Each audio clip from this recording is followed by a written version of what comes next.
আমরা এখনো আশাবাদী সিপিআই এর প্রার্থী ঘোষণা নিয়ে বিরোধী দলনেতা দেবব্রত শইকীয়ার প্রতিক্রিয়া। দেবব্রত বলেন, আমাদের একটু দেরি হওয়ার জন্য মিত্র দলের ক্ষোভ আছে, শীঘ্রই মিত্রতা হবে। বিরোধী দলনেতার বক্তব্য, ১০০টি আসন রেখে বাকি ২৬টি শরিকদের জন্য ছেড়ে দেব। দেবব্রত শইকীয়ার বক্তব্য, উপযুক্ত প্রার্থী না পেলে নাজিরাও ছেড়ে দিতে প্ৰস্তুত কংগ্রেছ। মই এতিয়াও আশাবাদী, তেখেতসকলে নমিনেশ্যন দিয়াগে নাই। আমিতো যেনেকে কিছুমান আমাৰ প্ৰথাও আছে যে আমাৰ ঘৰৰ পৰা ওলাই যাব বুলি এটা অনুষ্ঠান কৰে, আকৌ মাক দেউতাকে বুজাই আনিলে তেওঁৰ বিয়া বাৰু কৰি পেলাই একদম ঘৰুৱা হৈ যায়। মানুহৰ এনেকুৱা অভিমান হয়, সেইটো আমাৰ কিতাপতে আছে। ঠিক তেনেকৈ আমাৰ অলপমান দেৰি হোৱাৰ কাৰণে সকলোৰে অসন্তুষ্টি হৈছে যিসকল মিত্ৰ দল। তথাপিতো খুব সোনকালেই চেষ্টা কৰি আছোঁ, আৰু চেষ্টা কৰিবই লাগিব ন।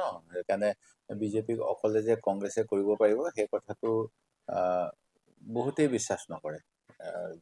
সেই গতিকে এই কথাটো আমি সন্মান জনাই ৰাইজৰ ফালৰ পৰা মই যলৈকে যাওঁ তাতেই মানুহবিলাকে সোধে যে এইবাৰ মিত্ৰতা হ'ব নাই, মিত্ৰতা হ'লে ভাল। কি কাৰণে বুলি সুধিলে কয়, যোৱাবাৰ মিত্ৰতা নোহোৱাৰ বাবে আপোনালোকে ১৫-২০খন আসন হেৰুৱাব লগা হৈছিল। এইবাৰ তেনেকুৱা নহওক বুলি আমাক ৰাইজে আশীৰ্বাদ দিয়ে, আৰু সেইটোকে চেষ্টা কৰি আছোঁ। কিন্তু ১০০খন আসনত খেলিম বুলি গৌৰৱ গগৈ স্বতন্ত্ৰভাৱে কৈছে, হয় হয়, ১০০খন কৈ আছে, হয়। আমি সেইকাৰণে ২৬খন আসন বাকীবিলাকৰ কাৰণে আসন মুকলি ৰাখিছোঁ।